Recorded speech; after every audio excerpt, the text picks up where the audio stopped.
Sean todos muy bienvenidos al sexto ciclo de Cine y Psicoanálisis, instancia que se realiza en colaboración entre la Corporación Cultural de Vitacura, a través de su programa Lo Mata Cultural, y la APC, Asociación Psicoanalítica Chilena.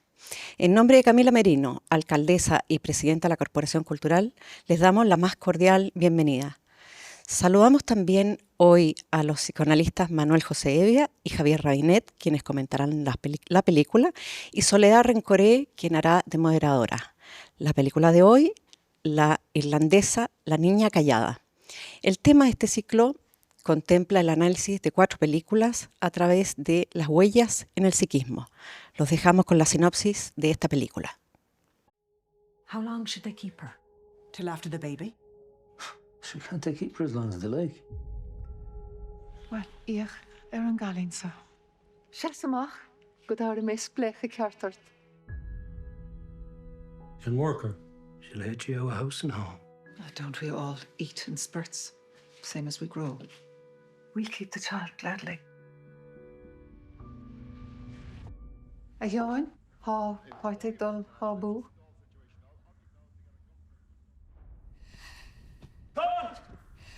Coid! Ní féidir le dul fánéach mar san.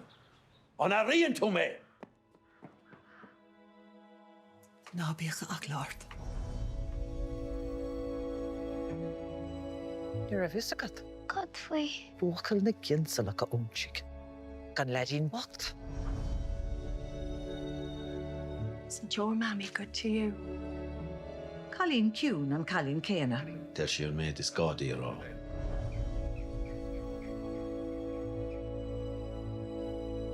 De mar rot ag ar liomsa. Ní ágin ó a riamh, I dig le strangéri.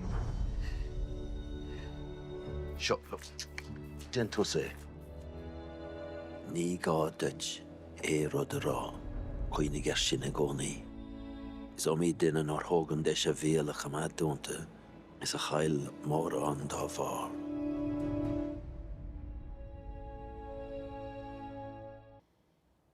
Muy buenas noches, muy bienvenidos a este segundo encuentro de nuestro conversatorio de cine y psicoanálisis, que este año estamos analizando el tema huellas en el psiquismo.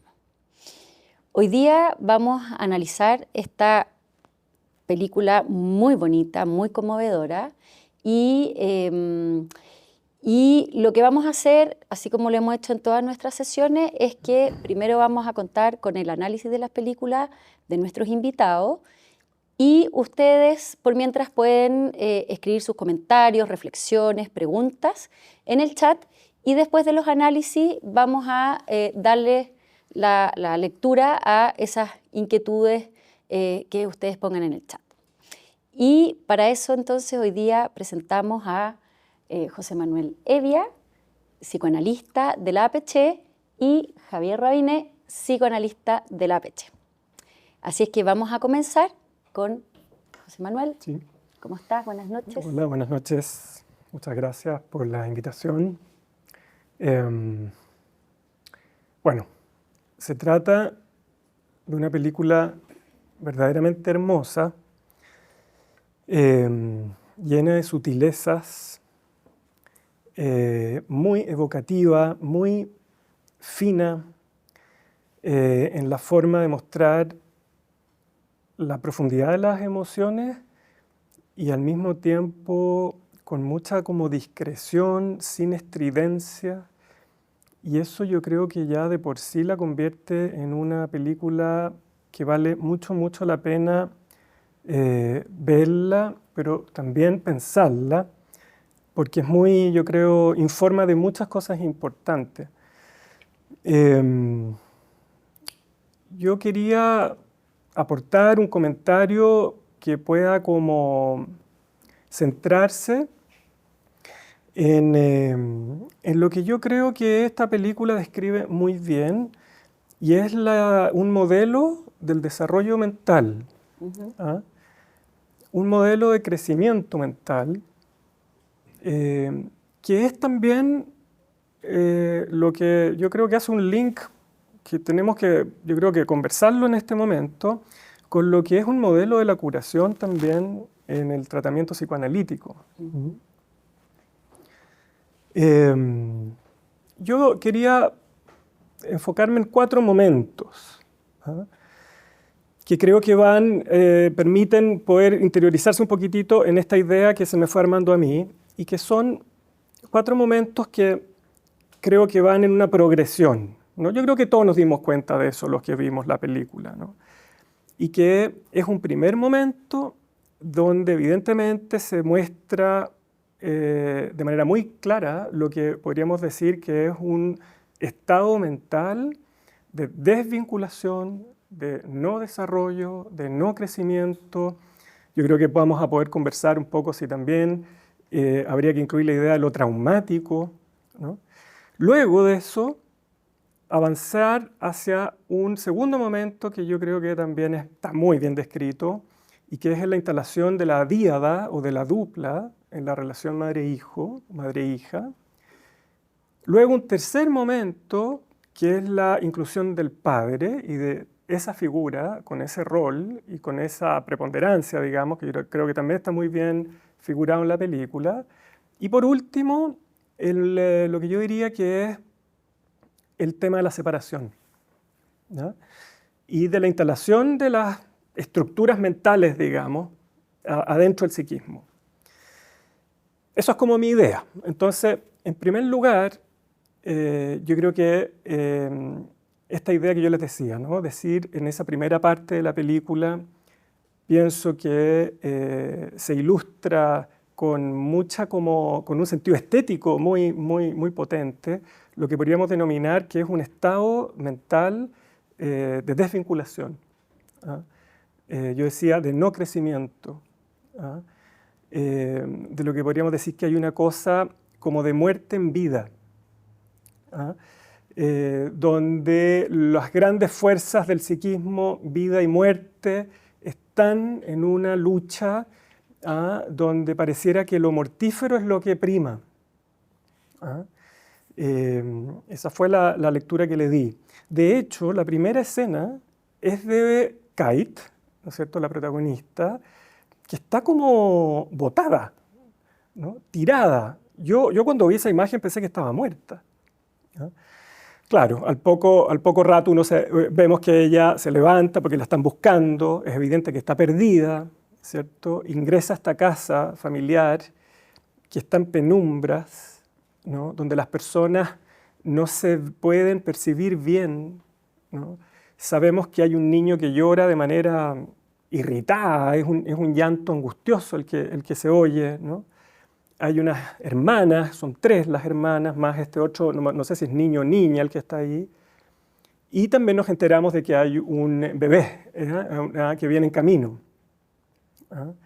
Ese es el contexto de Kate, donde pareciera que los padres también no están pudiendo ser padres, ¿ah? Las hermanas no tienen comida en la lonchera, ¿ah? Después nos enteramos de que Kate porta un síntoma, tiene un problema, ¿no? Que es la enuresis, ¿no? Que ella se hace pipí, ¿ah? Le dicen la calzones mojados, ¿ah? Sabemos que no puede leer, sabemos que no puede aprender, vemos que no se puede insertar en el sistema ahí con el escolar, ¿ah? Hay una escena en la que arranca, ¿no? Se tiene que proveer su propio alimento, es decir, una niñita que está bastante abandonada y desprovista de vínculos fundamentales, ¿no? El padre es evidente que está inhabilitado, hay mucha pobreza material, ¿no?, que yo creo que uno puede hipotetizar que pueden haber habido problemas socioculturales, etc., pero hay una pobreza también emocional muy evidente. Es una niñita que yo creo que no puede hablar, hay un ambiente de silencio, efectivamente, a propósito del título que le pusieron a la película, ¿no?, The Quiet Girl, esto de la niña callada, una niñita que no puede hablar, pero yo creo que porque no tiene adentro los símbolos, ¿no?, para poder recurrir a ellos y poder comunicarse, ¿ah? Pareciera un mutismo a veces, ¿no?, el que presenta la protagonista. Luego de eso, que ya nos queda claro cuál es el mundo en el que ella vive, me llamó la atención que hay una imagen donde se borra la imagen y queda oscura la pantalla. Me imaginé que ella entra como en un sueño. Y entonces viene el segundo momento, que me parece a mí que es muy notable también, todo el sentido estético que tiene, por contraste, ¿cierto? Ese segundo momento donde yo diría que se inaugura el primer vínculo fundamental, ¿no? Que yo lo llamaría esta relación con la madre, a pesar de que es una pariente, ¿no es cierto? Yo le llamaría la madre adoptiva, ¿no? Que es este personaje que es Aibling, Kinsella, ¿no? Y que en ese primer encuentro, lleno de luz, ¿no? De una casa luminosa, llena de colores, en un campo que pareciera prolífico, digamos, a diferencia del campo del que ella proviene, ¿no? Donde el padre no ha cortado el heno, ¿no? Que es algo de lo que se habla bastante ahí transversalmente en la película. En cambio acá sí hay animales, ¿no? Está el campo, etcétera, etcétera. Y esta mujer la mira, ¿no es cierto? La alimenta, la baña, ¿no es cierto? La peina, la lleva al pozo, ¿no? A mostrarle en esa escena preciosa de este pozo que evoca muchos conceptos psicoanalíticos relacionados con la importancia de proveerle, ¿cierto? Un sentido de lo que podrían decir algunos narcisación, ¿no es cierto? Esta imagen donde se puede ver el rostro de ella reflejado en la mirada de la madre adoptiva, por decirlo. Todo eso creo que está muy bien descrito y va, yo pienso, como instalando lo que yo creo que es un fundamento del desarrollo del psiquismo, ¿no? La instalación de esa dupla. Hay algunos momentos donde uno se pregunta si hay algo acá que no está bien. Yo creo que eso también es muy bonito como está como sugerido, ¿no? Estos son personas desconocidas en última instancia, ¿no? Pero va primando la noción de que estas son personas sanas. Y hay algo que yo creo que es muy interesante también cuando esta mujer va encargándose de presentarle al padre, que está como un poco evitativo, poco distante, y sin embargo ella lo respeta, ¿no? Porque va como invitando a que se incluya, hasta que se produce la posibilidad de que puedan ellos dos tener una interacción, ¿no? Y aquí ya ingresa lo que yo llamaría el tercero en la relación, digamos, ¿no? Que es la figura del padre, y que entendemos que en el psiquismo viene a ser un segundo momento estructurante también, por decirlo así, del desarrollo emocional. El padre que se encarga de las diferenciaciones, que se encarga de las separaciones. Yo creo que el padre va a sugerir que haya mucho cuidado con no confundir a esta niñita con el hijo que ellos perdieron. De hecho, él es el que empuja a que vayan a comprarle la ropa de niñita, ¿no es cierto? Y que reemplace esa ropa de niñita, la ropa que había estado usando hasta ahí, que todos entendimos que era algo cariñoso que se hizo con ella, ponerle esta ropa del niñito que habían perdido, pero que era complicado eso al mismo tiempo. El padre la lleva al exterior, la ayuda a separarse, ¿no? De este vínculo inicial poderoso con esta madre adoptiva, por decirlo así. Y ahí yo destacaría también un momento, bueno, él le enseña a correr, no sé si le enseña, ¿no? Pero la invita a correr, ¿no? La idea del juego, ¿no? De que se pueda conocer, como quien dijera, corporalmente, ¿no? Invitándola hacia el exterior. Ahí hay varias escenas interesantes que quizás las podemos ir comentando después. Pero hay una que es clave, pienso yo, y que marca una ruptura, y que a mí me pareció súper interesante, y que es este personaje que es Una.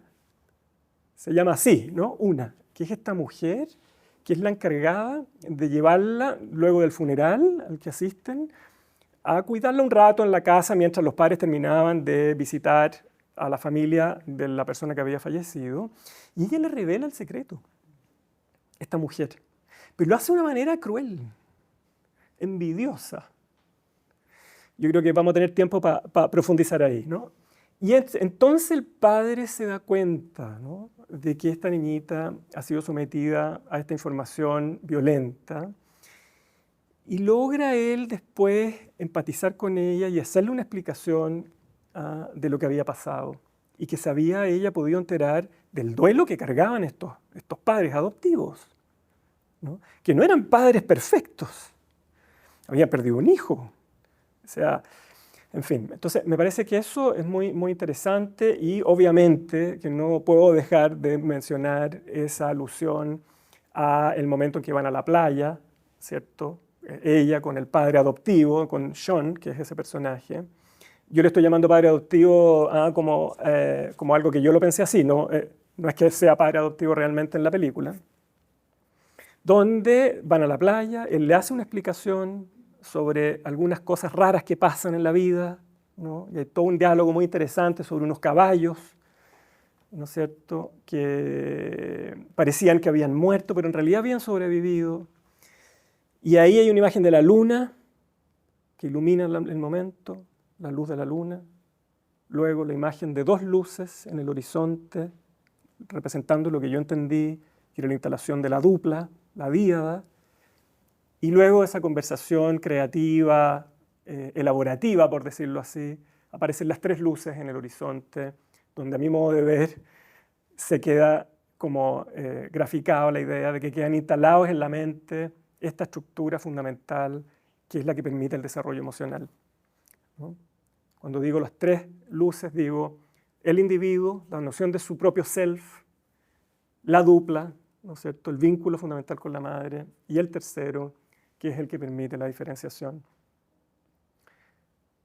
Yo por ahora quisiera decir eso. Lo último nomás es que la caída al pozo, ¿cierto?, obviamente que marca un momento dramático, complicado, que a mi modo de ver habla de que estas estructuras son todavía frágiles, digamos, y que no hay que idealizarlas, ¿no? Yo creo que hay que decir más cosas de esa escena de la caída del pozo porque tiene muchas implicancias, pero por ahora quisiera dejarlo ahí.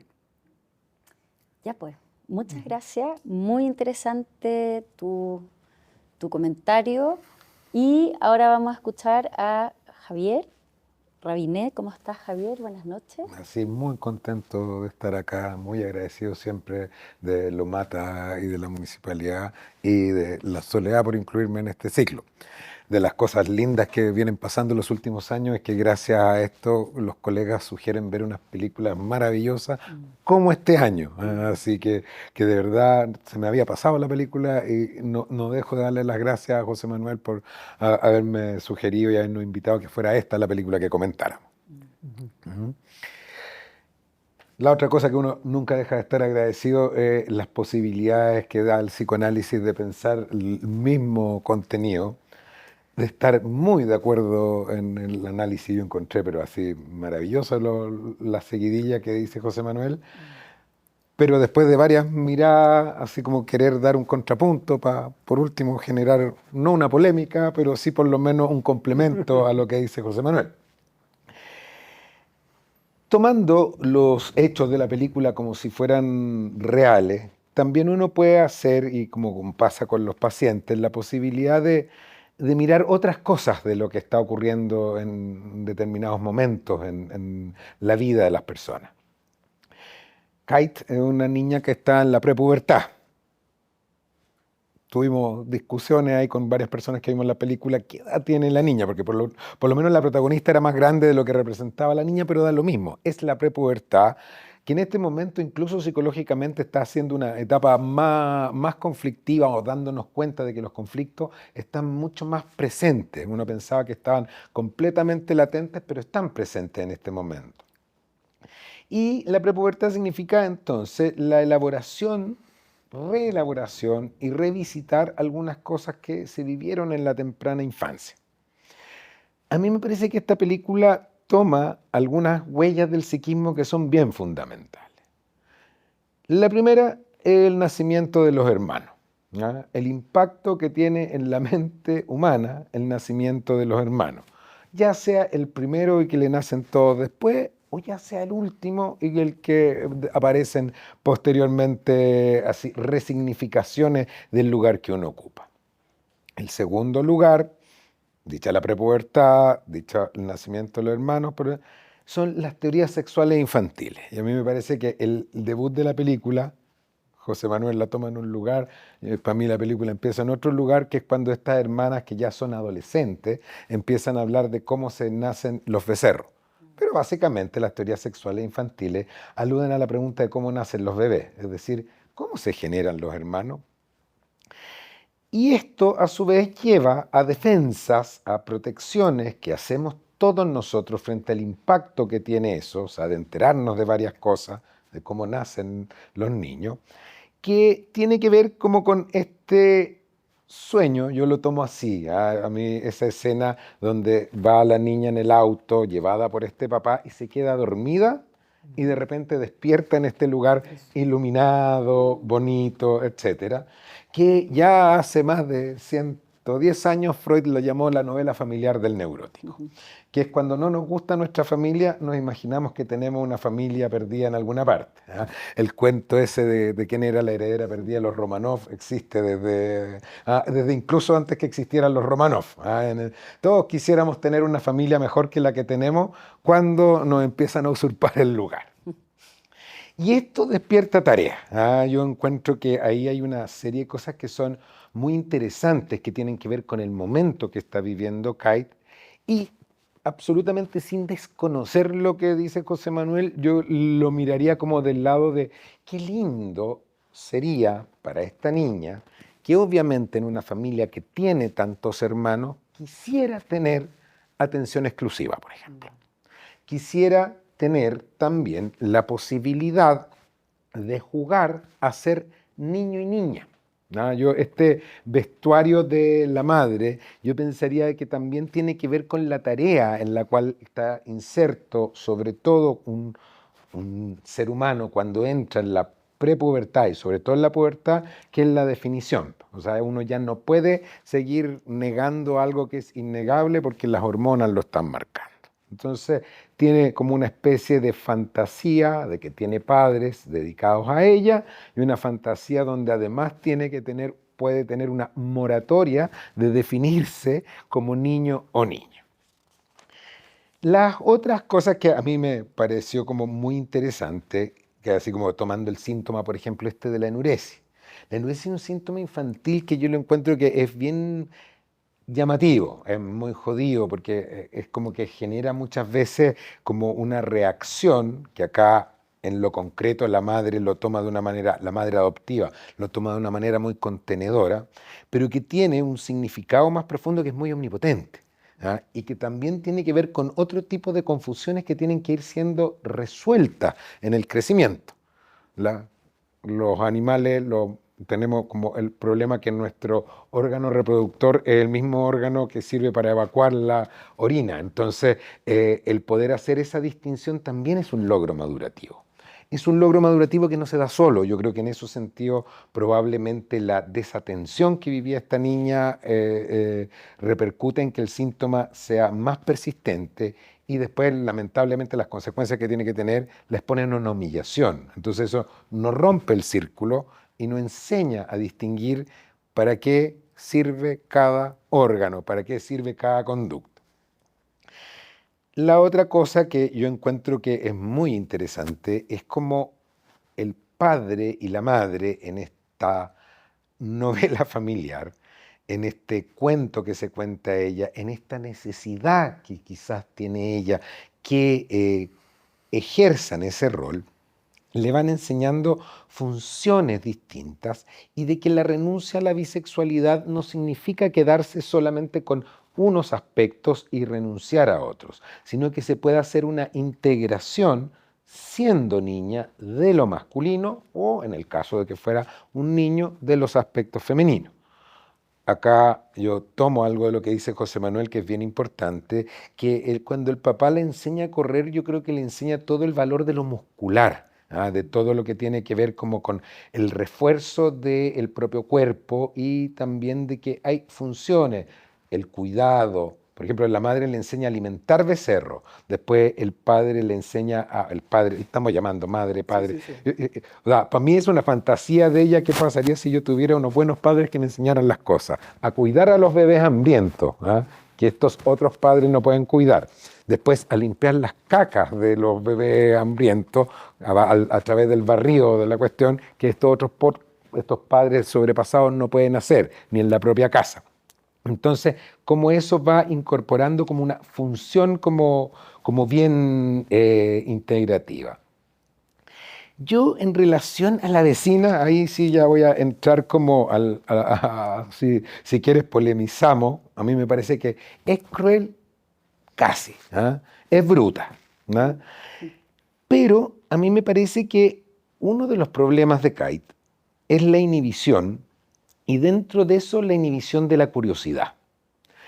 Esta mujer, en cierto sentido, una especie de psicoanalista silvestre, media así pedestre, pero que rescata algo de la función analítica en el sentido de preguntarse por qué ella no es capaz de preguntarse cosas. Este silencio, ¿cuánto puede tener que ver con una función que está inhibida y cuánto tiene que ver con un no querer saber y no querer enterarse de verdades que pudieran llegar a ser dolorosas? Yo insisto, yo creo que el elemento brutalidad es absolutamente innegable, pero poder cuestionarnos, así como la función que tiene el poder preguntarse las cosas y a su vez que nos llame la atención la ausencia de preguntas, a mí me parece importante. Finalmente, y para terminar así como, hay unas escenas que son muy, muy, muy lindas, que incluso son fotográficamente, a mí me llamaron mucho la atención, porque se parecen a una prueba que los psicólogos nos enseñaron y que a muchos psiquiatras les gusta, que se llama el test de relaciones objetales, ¿no? Y hay una lámina del test de relaciones objetales que es muy linda, que es de un niño con la pareja y como entrando a piezas separadas. Y hay como 2 escenas donde Kate puede ver a una pareja junta, amorosa, y que yo creo que sería como el deseo, como el anhelo de que un niño pudiera entrar en la adolescencia con eso en la mente. Cuando ella retorna a la casa, yo creo que es una niña que en este sueño, en esta fantasía, en esta elaboración que se produce, probablemente está mucho más preparada para lidiar con la rivalidad con los hermanos y las hermanas que tiene. Eso así como para empezar y poder seguir con la conversación. Perfecto, muchas gracias por tu análisis, comentario súper interesante. Yo creo que nos deja pensando varias cosas. Y voy a empezar a tomar un poco las inquietudes que aparecen acá en el chat. Y yo los invito a los que quieran hacer comentarios que lo puedan hacer. Y la primera pregunta es, no me queda muy claro a mí por qué la enviaron con esa otra familia y creo que la madre no era la mamá real. Esa era como una fantasía de...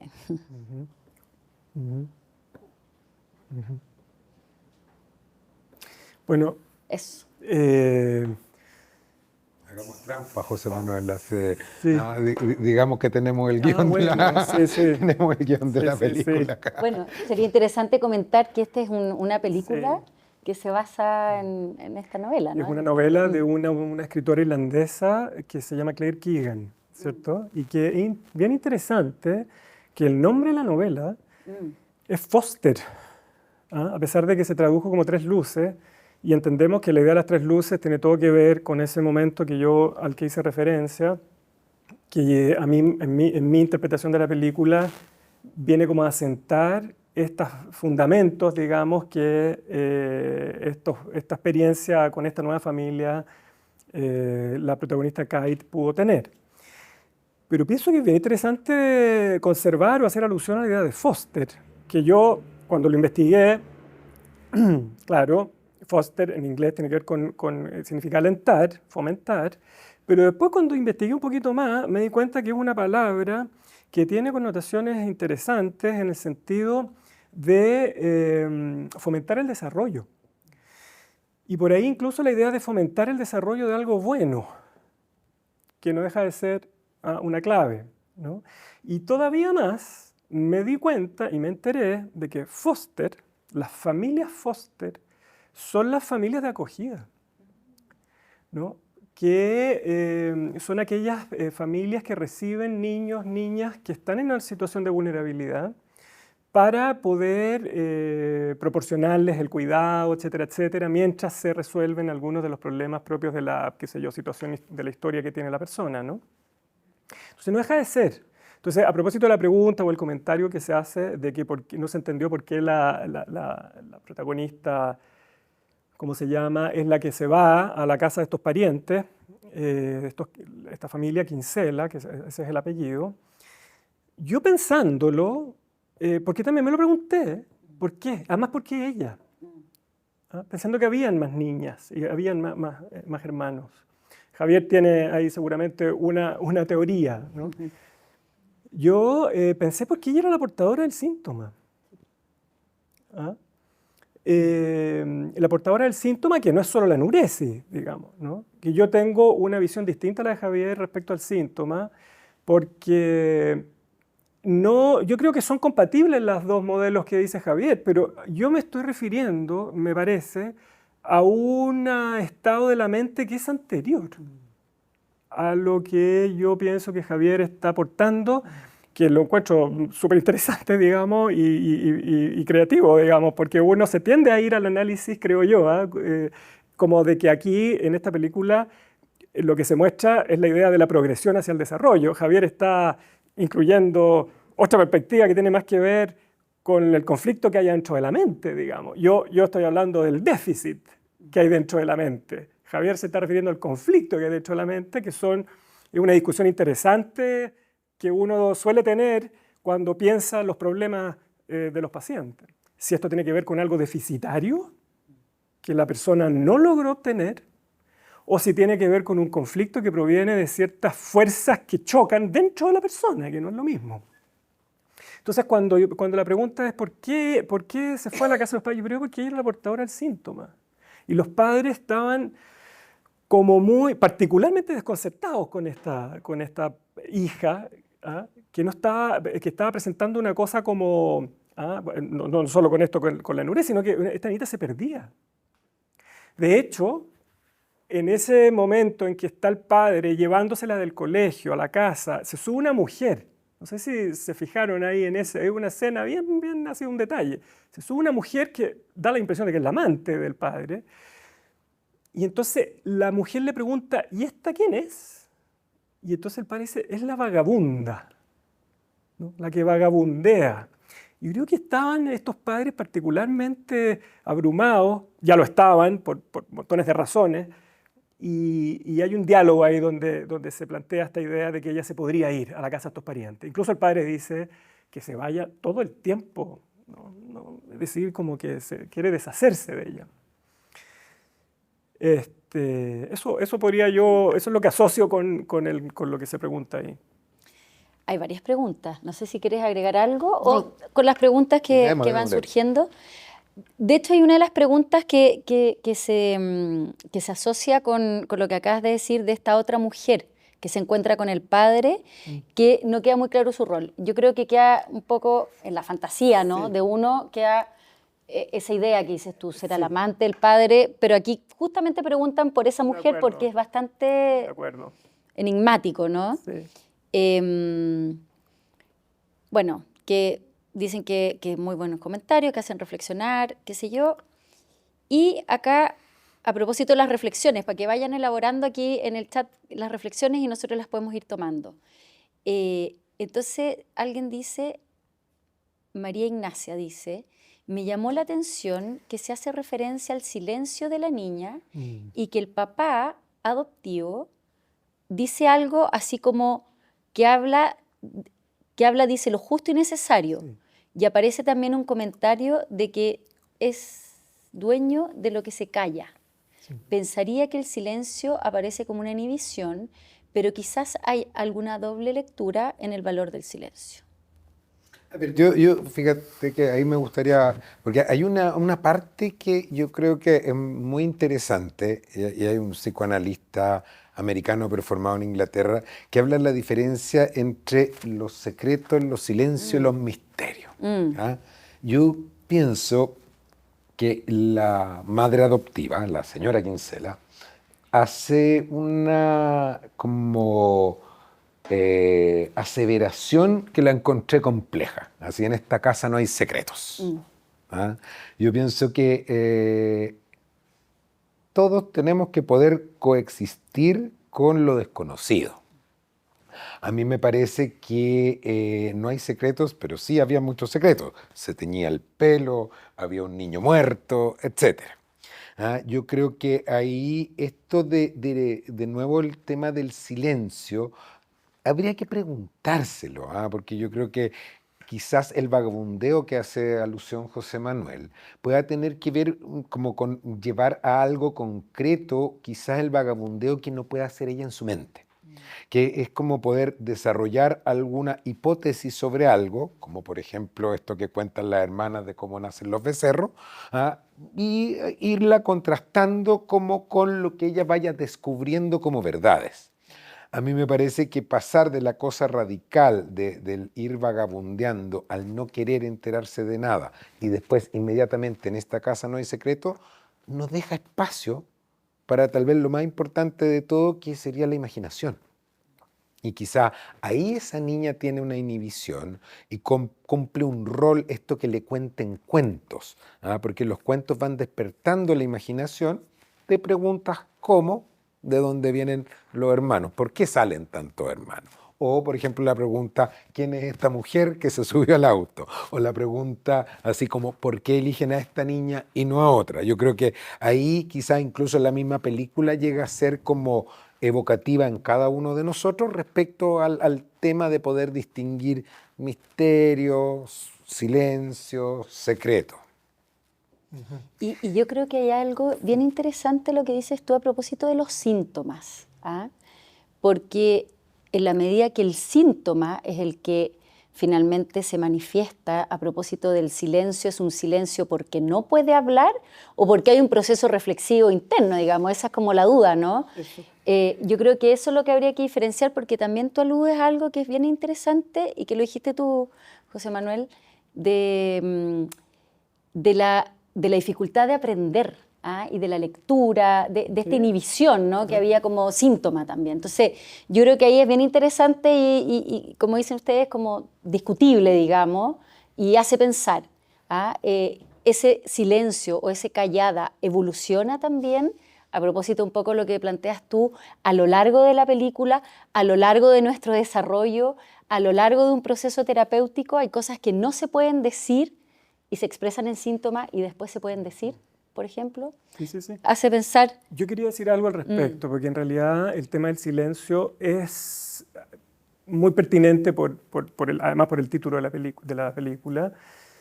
Yo también lo pensé y me pareció también que era bonito el modo en que se iba mostrando la diferencia entre el silencio que proviene de la falta de infraestructura psíquica, por decirlo así, para poder transformar las experiencias que se viven en símbolos que sirvan para poder comunicarse, digamos, que de ahí viene, pienso yo, la curiosidad también, el deseo de saber, que yo creo que esta era una niña que no tenía deseo de saber, porque yo creo que no tenía deseo de vivir.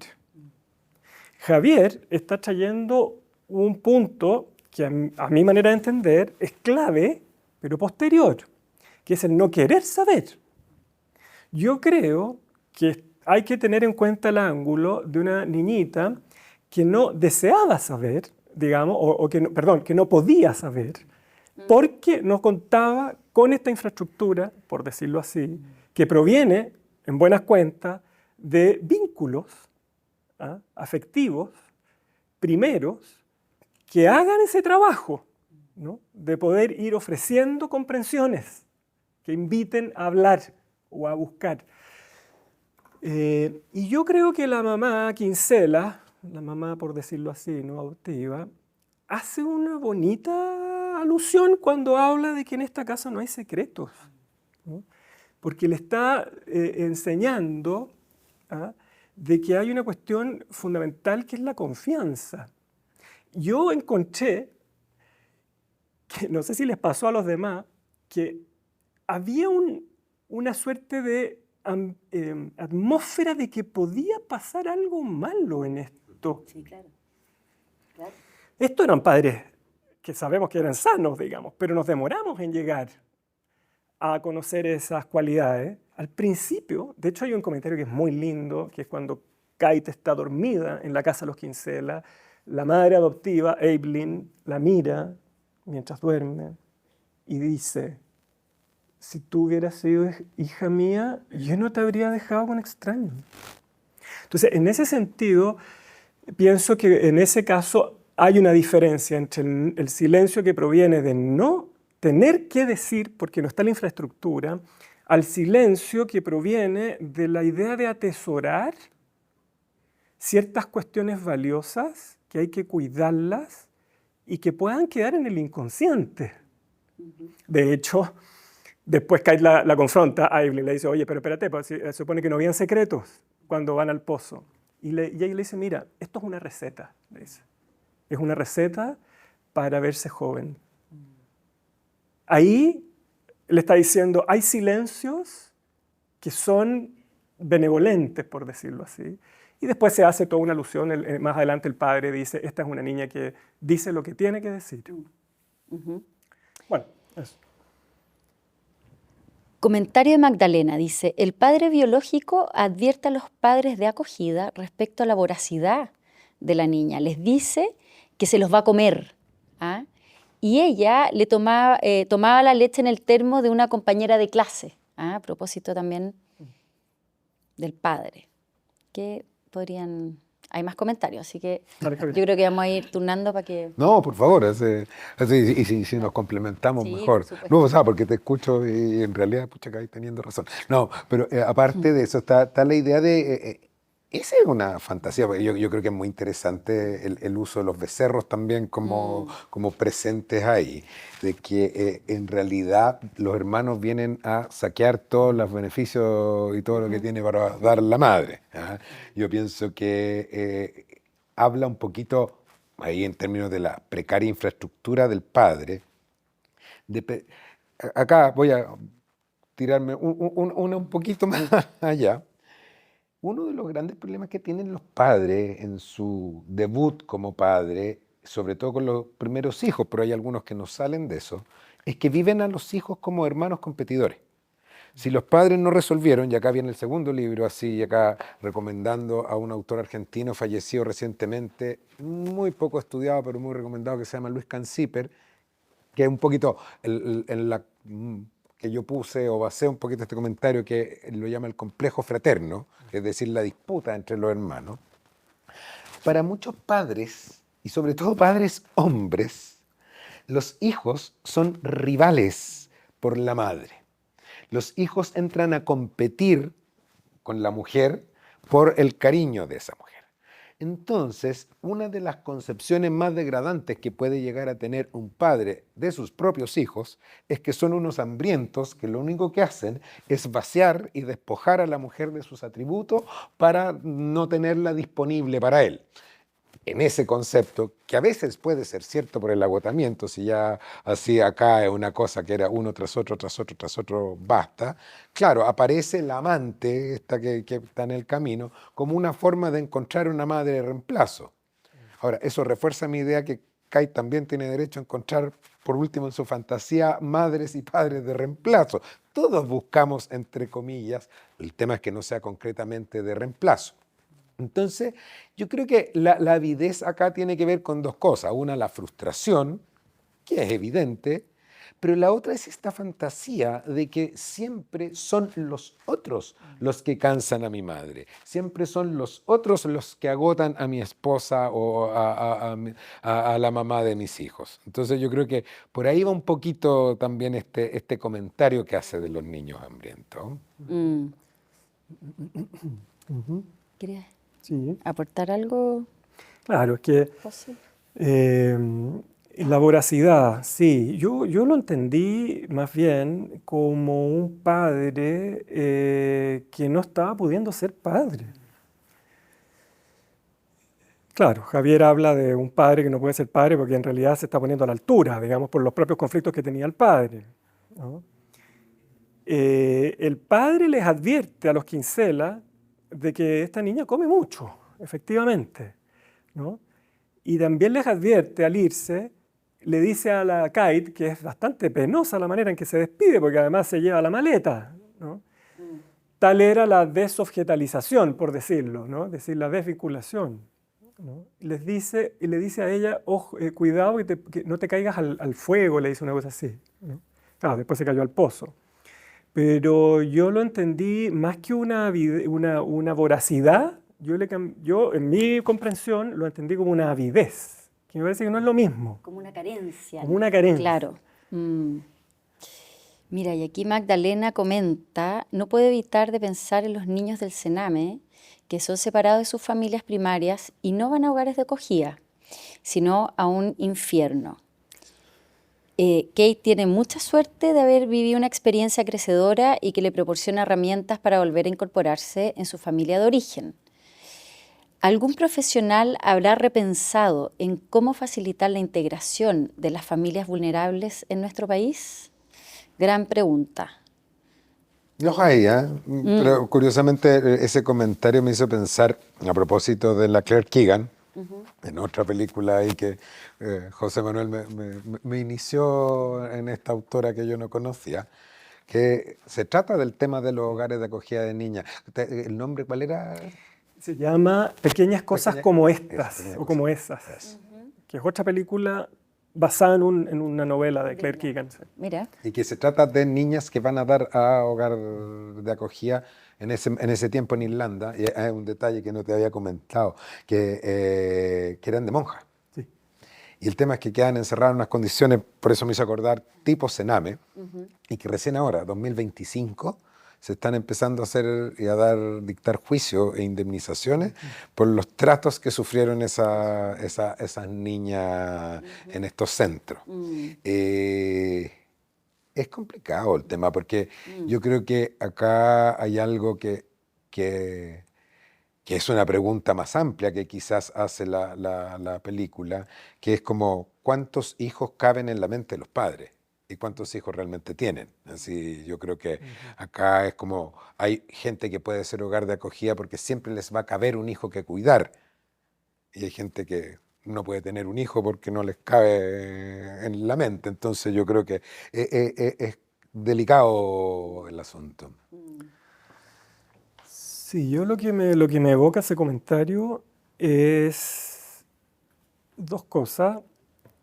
Por un lado, yo le encuentro toda la razón. Yo también lo pensé, ¿no es cierto? A propósito de esta idea de foster, familias foster, ¿no? Que son estas familias de acogida. No sé si tengo mucho que decir respecto a lo que la persona comenta en cuanto a lo preocupante, a lo dramático que es la situación de esos niños que están vulnerados y que quedan en instituciones donde no hay necesariamente personas calificadas, etcétera, etcétera.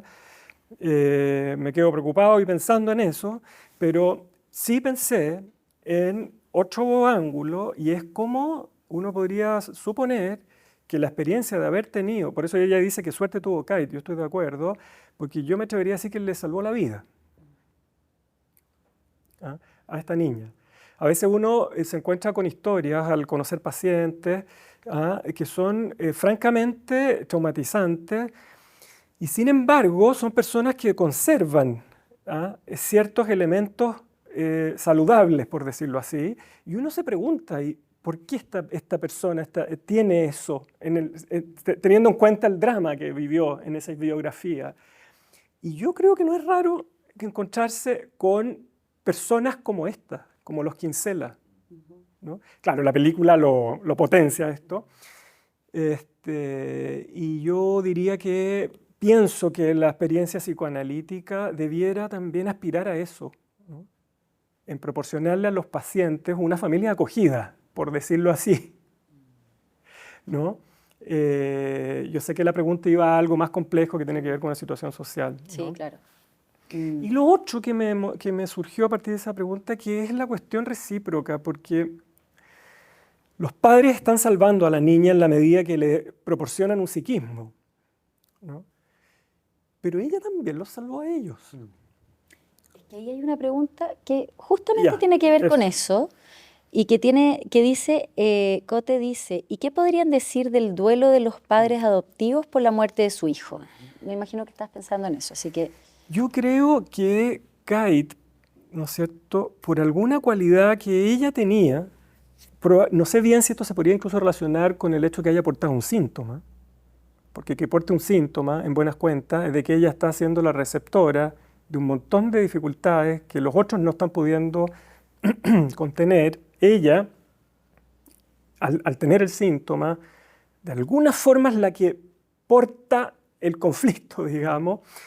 Yo también pienso algo mientras hablo y creo que los analistas de niños deben tener mucho que enseñarnos al ver esta película, porque yo creo que nos estamos refiriendo a puros temas en los que los expertos en niños tienen mucho conocimiento de esto, clínico además, y es la idea de que ella algo despertó en los padres también, ¿ah? Que la incitaron a poder enfrentar eso que el personaje Una, ¿no?, que es esta vecina, esta mujer, que yo digo que con crueldad puso ahí sobre la mesa, que es el duelo, ¿no? Porque recién ahí la niñita pudo enterarse del tremendo duelo que cargaban estos padres.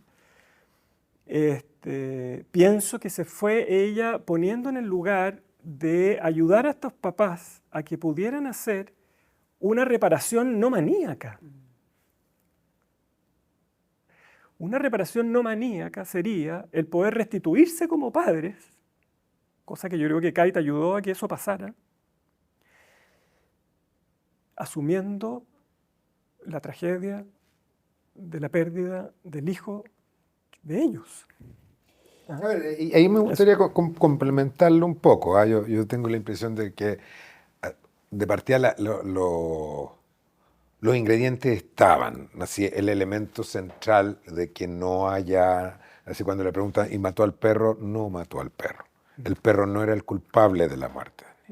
Ahí tú tenías una cosa con los pozos que quizás la podría explicar, así la diferencia entre el pozo de agua y el pozo de estiércol, que psíquicamente significa bastante. A mí me parece que dentro de eso son padres que el impacto es muy interesante, porque yo creo que, no sé, espero que no mucha gente acá haya tenido la experiencia de la pérdida de un hijo, pero al parecer, por lo que he entendido yo, es un impacto que supera otro tipo de impactos, así desde el encanecimiento del pelo, que es absolutamente inevitable, pero por otro lado, claro, hablan en algún momento de que tuvieron un episodio de alcoholismo, pero siguieron trabajando, siguieron produciendo.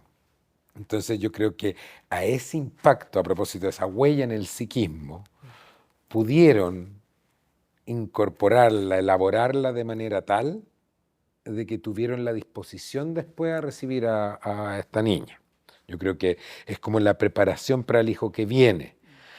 Lo más cercano que pudiera hablar desde mi propia experiencia es cuando uno sabe de una pérdida de un embarazo y que la recomendación, la sugerencia es que no haya un embarazo tan inmediatamente posterior para que se pueda elaborar esa pérdida y sobre todo para que se pueda construir el espacio. Yo creo que ahí en la interacción con Kate es donde se va produciendo un espacio para Kate. Yo creo que el acto mismo de comprarle ropa a ella es como decir, acá no tenemos el hijo que habíamos perdido, sino que tenemos otro hijo que está presente. El duelo final de la separación, si tomamos la película literalmente, yo creo que es muy difícil terminar de ver esta película sin llorar, así, y aunque se le vea todas las veces que sea necesaria. Oye, y a propósito del fin, también estamos casi en la hora, y hay algunos comentarios y preguntas que me gustaría que se los voy a leer todos y después ustedes hacen una síntesis, ¿les parece? Pero uno tiene que ver con el fin, porque dice, Luz María dice, ¿quedó un fin abierto o es mi fantasía de que vuelve con esta familia de acogida? uno no sabe si eso era fantasía, deseo, después les voy a dar la palabra. Kate, Magdalena dice, Kate es la oveja negra de la familia, la desadaptada que viene a corregir y reparar su linaje. Cecilia dice, ¿cómo se puede interpretar la experiencia de Kate de correr en la entrada al campo?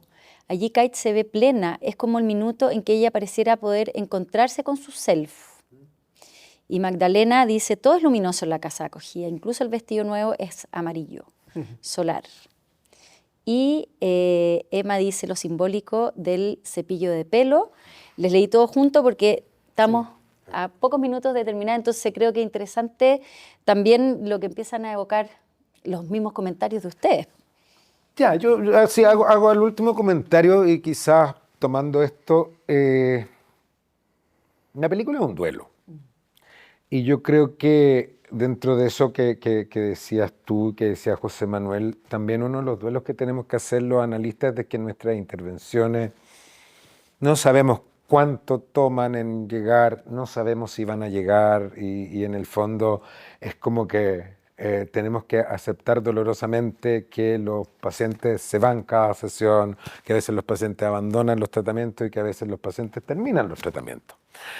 Y que es un poco tolerar las separaciones y claro, en la película queda la cosa evocativa, que sería, o imaginativa, que sería decir, oh, no, si se va con ellos y por qué no se quedaron con ellos, que es como, que son las preguntas infantiles que todos nos hacemos, casi como de por qué el mal existe, por qué la muerte existe. Pero yo creo que si hay algo que transmite la película es que hay que poder tolerar eso. A mí me parece que el aceptar el dolor que provoca, el aceptar la pena que da y quedar como contento como con lo que se le dio, creo que ya es suficiente. Y el resto lo dejamos a la imaginación. Y le vamos a dar último minutito de... Sí, el final, estoy de acuerdo, también muy potente. La madre, cuando la ve volver, lo único que le dice es, has crecido. Y yo le encuentro toda la razón. Pienso que no es tan importante si es que volvió o no a ver a los Kinsella. Yo tuve la fantasía que sí, ¿no? Pero creo que no es tan importante si es que le tomamos el peso a lo que sería la fuerza de la instalación de nuevas huellas psíquicas, digamos, por decirlo así, dentro del psiquismo. Yo sería cauto en pensar que en una experiencia tan acotada, entonces todo se resolvió. Yo no lo creo, pero sí, metafóricamente, pienso que esta película deja suficientemente claro que los vínculos humanos son los que permiten el desarrollo mental y el crecimiento emocional. Por lo tanto, no veo como algo tan necesario que haya vuelto a ver a los Kinsella, porque creo que ella quedó provista adentro, ¿no?, de estas nuevas capacidades emocionales. Y yo vi muy bonita la imagen de correr, porque una cosa es arrancar, correr para arrancar, que es lo que pasaba al inicio, ella se arrancaba del colegio, y otra cosa es correr para vincularse y para ir al encuentro, ¿no?, de esta familia, que yo creo es la familia interna. La película termina, ¿no?, con la palabra papá, ¿no? Pero yo me fijé, porque la vi, cuando la volví a ver, ¿no?, me fijé que era, porque venía el papá biológico un poquito a ver qué estaba pasando. Entonces dice papá, refiriéndose al papá biológico, que yo creo que es el papá real, y el duelo que dice Javier es parte de asumir ese papá real. Pero luego dice segunda vez papá, refiriéndose al nuevo padre, que creo que es el padre interno, que pienso que es una muy bonita metáfora de la huella psíquica nueva. Oye, y estamos en el tiempo. Yo creo que esta película realmente, te doy las gracias también, José, por proponerla, porque es una película muy bonita. Una amiga muy querida fue la que me la recomendó. Muy bonita película. Yo creo que además habla de, como hemos hablado acá, las huellas en el psiquismo y también de la capacidad de reparación.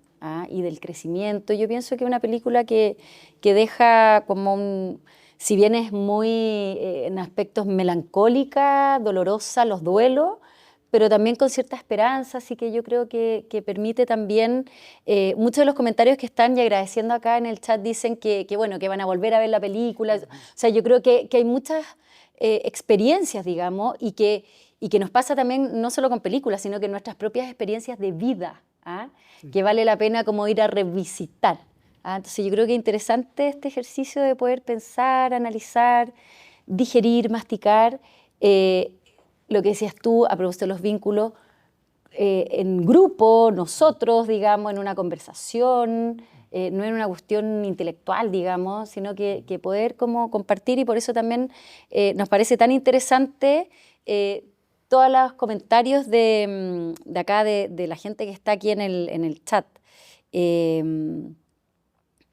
Bueno, yo creo que hay algunas cosas, pero creo que lo último solamente son gracias, y mandaron preguntar, pero lo escribí en el chat, pero por si acaso, el libro es El complejo fraterno de Luis Canciper. ¿Ya? Lo escribí en el chat también el autor, por si quedan dudas. Y la otra película que hay que ver ¿Cuál? es Little Things Like This, Ya. de también Claire Keegan. Claro, que esta es la película. Perfecto. Salió en el Mercurio hace una perfecto.